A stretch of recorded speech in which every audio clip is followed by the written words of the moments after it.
Be me, 26-year-old feminist. Roommate suddenly moves out. Can't afford rent alone. Only candidate is some nice guy programmer.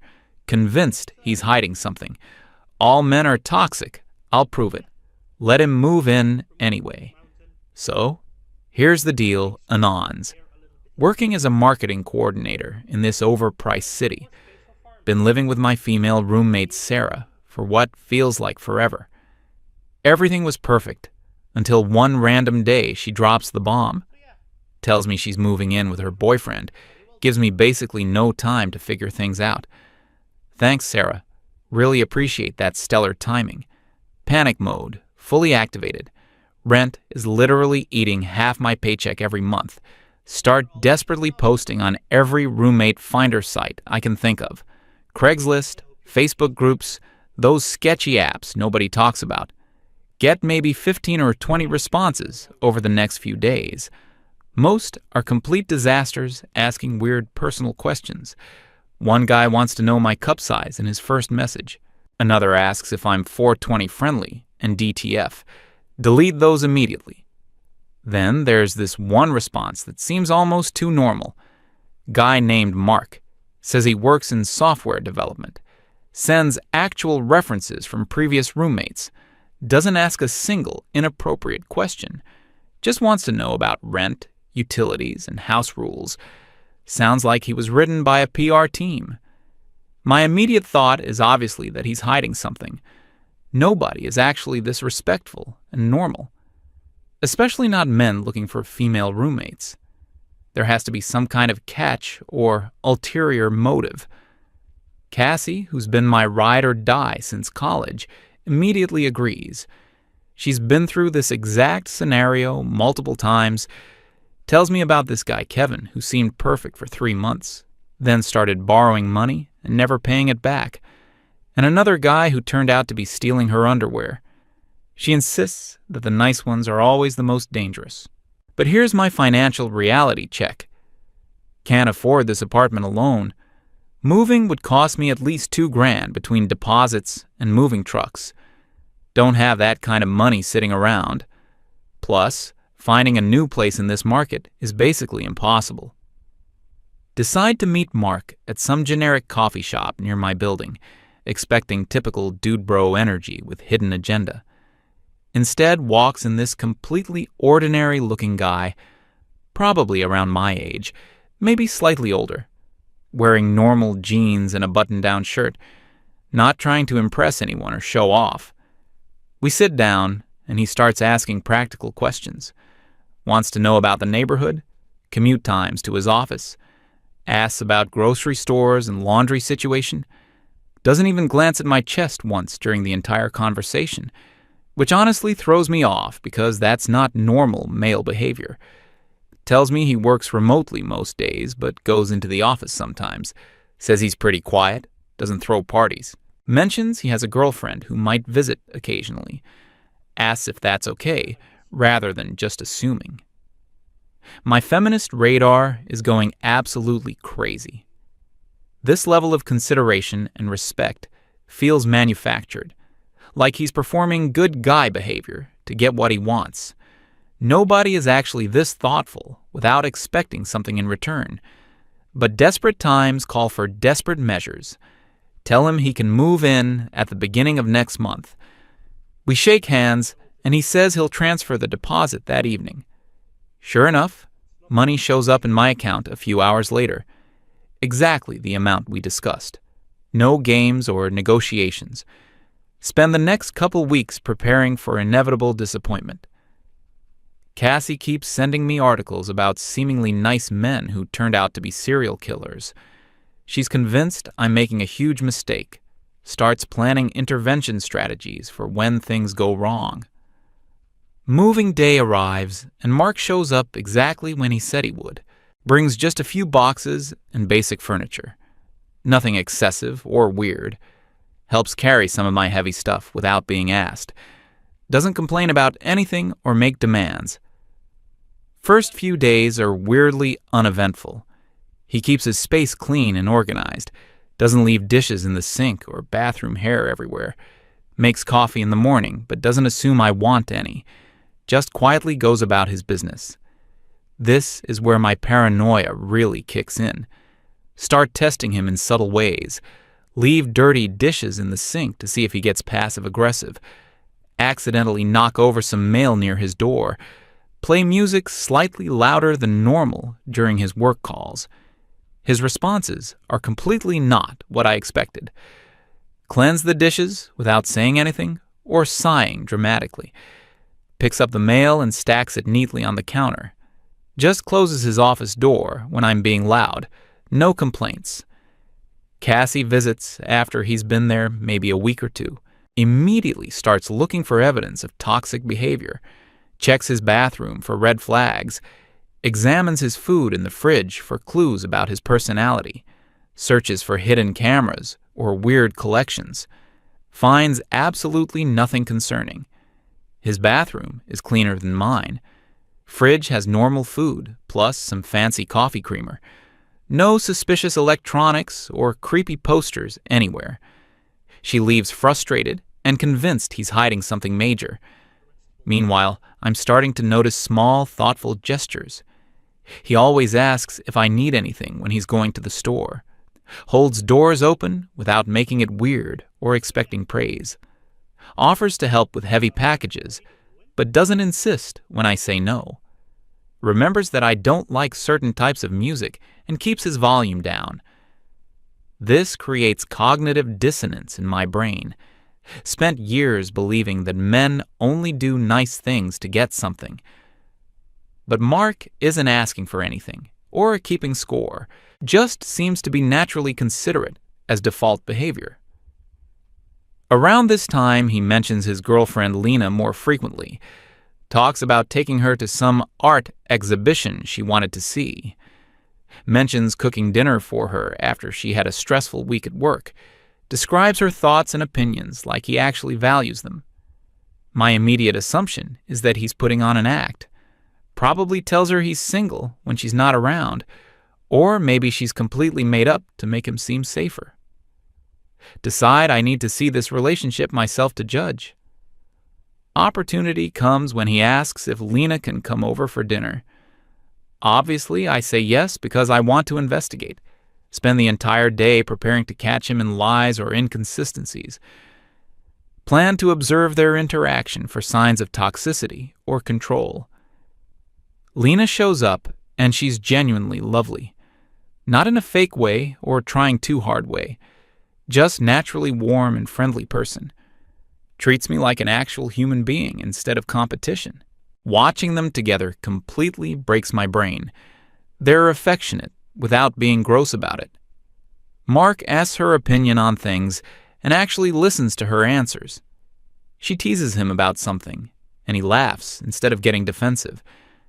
They split cooking duties without negotiating or keeping score. This is not how I thought relationships worked. Everything I knew about men suggested they either ignore their partners or control them. But these two seem to genuinely enjoy each other's company. No drama, no passive-aggressive comments, no power struggles. Lena tells stories about Mark helping her move apartments. Mentions how he drove 4 hours to pick her up when her car broke down. Describes him meeting her parents and being nervous about making good impression. Talks about him like he's actually her partner instead of her burden. After she leaves, I'm sitting in my room completely confused. Either Mark is the world's most elaborate manipulator, or maybe my entire worldview about men might be somewhat flawed. Neither option feels comfortable to consider. Tom, this guy I've known since college, comes over maybe a week later. Total contrast to everything I've been observing with Mark. Immediately starts complaining about his job, his ex, his roommate. Makes jokes that aren't funny and expects me to laugh. Comments on my appearance in ways that make me uncomfortable. When Mark comes home from work, Tom gets weird and competitive. Starts bragging about his salary and his car. Makes subtle digs about programmers being antisocial nerds, clearly trying to establish dominance or something equally ridiculous. Mark's response is to be politely friendly and then excuse himself. Doesn't rise to the bait or engage in whatever contest Tom thinks they're having. Just treats him like a normal person and goes to make dinner. Tom keeps trying to get Mark to argue or prove himself. Brings up politics, sports, work stuff, anything to create conflict. Mark either agrees when appropriate or changes the subject smoothly, refuses to get drawn into any kind of masculine posturing. After Tom leaves, he immediately starts texting me complaints about Mark. Says Mark is probably gay because he didn't engage with the competitive behavior, calls him fake nice, and insists he's definitely hiding something, suggests I should be worried about living with someone so weird. This interaction really highlights the difference. Tom represents what I always thought was normal male behavior. Aggressive, self-centered, always trying to win something. Mark represents something I didn't think existed. Calm, secure, doesn't need to prove anything to anyone. Cassie still insists this is all an elaborate setup. Sends me screenshots of true crime documentaries about charming psychopaths. Keeps asking when I'm going to discover his real personality. Refuses to consider that maybe he's actually just a decent person. But I'm starting to question my own assumptions. Lived with this guy for months now without a single major issue. No yelling, no manipulation, no weird demands or boundary violations. Just consistent, respectful behavior day after day. Meanwhile, observing his relationship with Lena continues to challenge everything. They have disagreements sometimes, but handle them like adults. Never heard them screaming at each other or slamming doors. They talk through problems instead of creating drama. Lena gets offered a job opportunity in another city. This is where I expect everything to fall apart. Based on my experience, this is when men usually reveal their controlling side, either forbid her from taking it or break up rather than compromise. Instead, they spend weeks discussing options rationally. Mark researches the cost of flights between cities. They talk about timeline for potentially moving together. Consider pros and cons without anyone getting emotional or manipulative. Eventually decide to try long distance for a while. Mark seems genuinely supportive of her career advancement. Helps her research the new city and job market. Talks about visiting her and planning their future together. This completely demolishes my understanding of how relationships work. Always assumed that men sabotage women's success out of insecurity, or that couples break up rather than handle inconvenience. But here's evidence that mature adults can actually solve problems together. Lina moves away and Mark handles it with grace. No dramatic meltdowns or guilt trips. Just misses her and plans visits. Continues being the same considerate roommate as always. Around this time, I meet David through work. Normally would have dismissed him immediately. He's polite, asks thoughtful questions, seems genuinely interested in my opinions. Everything my brain categorizes as too good to be true, to be. But living with Mark has slowly shifted my perspective. Maybe some men actually are raised to be respectful and considerate. Maybe healthy behavior isn't always hiding toxic intentions. Maybe I've been self-sabotaging by assuming the worst. David asks me out, and instead of making excuses, I agree. Spend the entire first date waiting for red flags. He pays attention when I talk, asks follow-up questions, doesn't interrupt or try to one-up my stories, walks me home without expecting anything. Second date, he remembers details from our previous conversation, brings up a book I mentioned wanting to read, suggests restaurants based on dietary restrictions I mentioned. Again, no pressure or expectations beyond enjoying my company. My friend's reactions are predictably skeptical. Cassie insists he's love-bombing me to lower my defenses. Says the nice behavior will disappear once he has me. Predicts he'll reveal his true nature within a few weeks. But watching Mark's continued relationship with Lena provides counter-evidence. They've been together over a year now, and he's still considerate. Visits her regularly, supports her career, treats her well. No dramatic personality changes or revealed toxicity. Lena eventually moves back, and they get engaged. Mark asks if she can stay at our place while apartment hunting. Offers to pay extra rent for the inconvenience. Continues being respectful about shared spaces and household responsibilities. Planning their wedding becomes this beautiful, collaborative process. They make decisions together without fighting or manipulation. Both families seem to genuinely like each other. Everything feels healthy and supportive rather than stressful. Meanwhile, my relationship with David continues developing. He meets Mark and Lena, and they all get along naturally. No competition or weird dynamics, just four adults who enjoy each other's company. David's behavior remains consistently kind and thoughtful.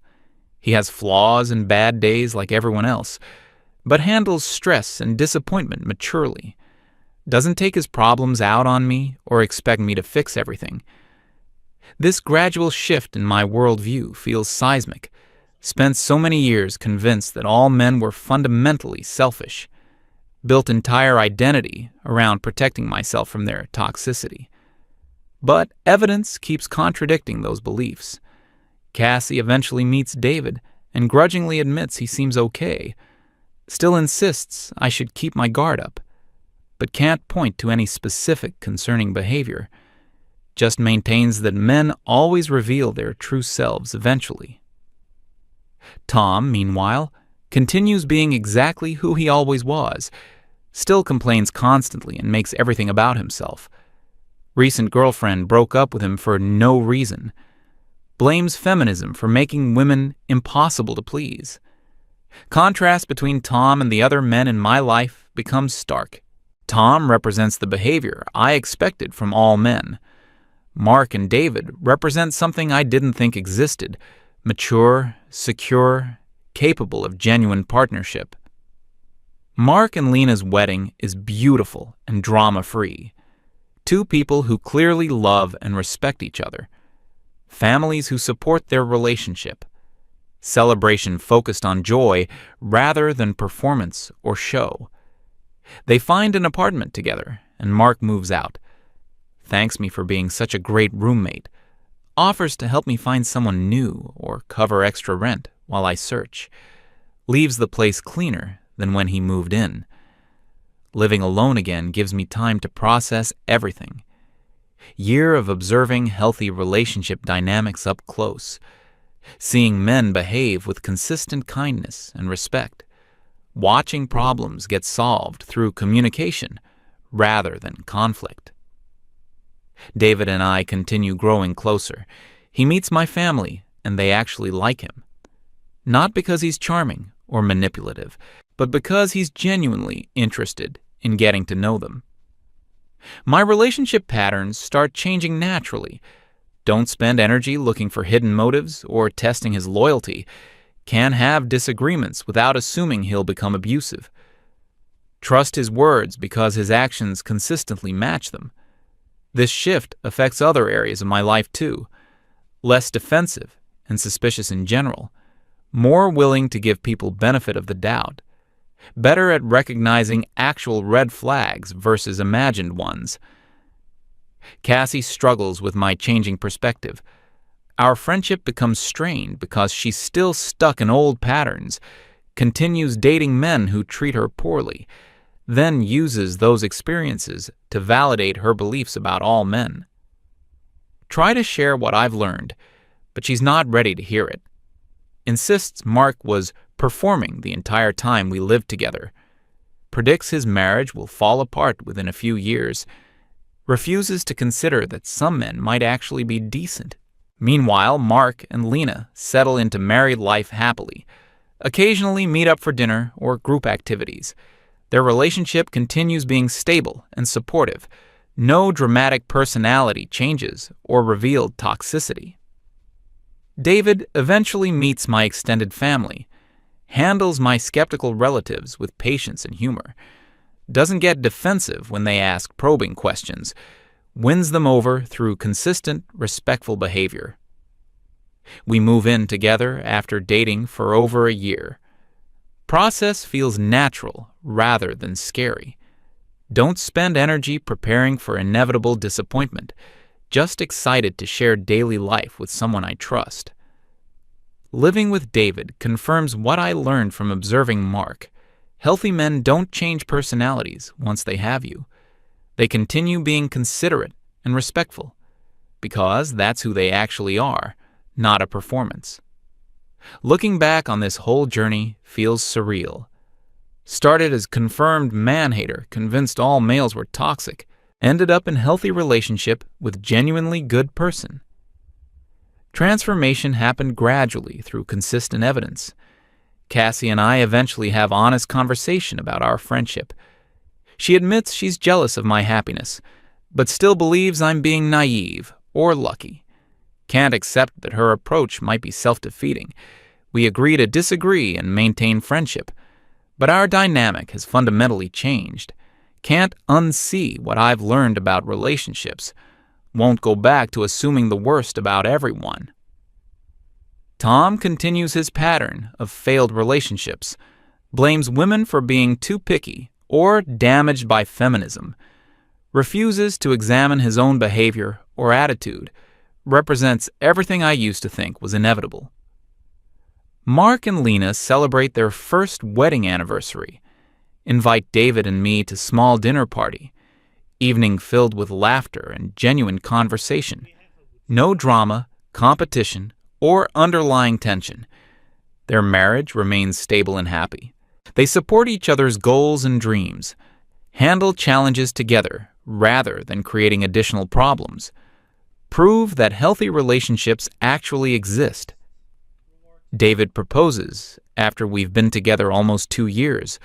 Moment feels right, rather than pressured or manipulative. He's not trying to lock me down or control me, just wants to build future together as equal partners. Planning our wedding becomes a collaborative process. Both families blend together naturally. No major conflicts or power struggles. Focus stays on celebrating our commitment. Sometimes wonder what would have happened if I'd never lived with Mark. Might have continued sabotaging relationships out of fear. Probably would have driven David away with suspicion and testing. Could have missed out on genuine happiness. Feminist beliefs haven't disappeared completely. Still advocate for women's rights and equality. But understanding has become more nuanced. Recognize that gender generalizations hurt everyone. Learn to distinguish between toxic masculinity and healthy masculine behavior. Can identify genuine red flags versus imagined threats. Develop better boundaries and communication skills. Stopped assuming malicious intent behind every kind gesture. Live with him for a year. No drama, no games, no manipulation, just respect, kindness, and stability. He marries the sweetest girl I've ever met. I finally meet someone like him, too. Not all men are monsters. Turns out the monster was my own prejudice.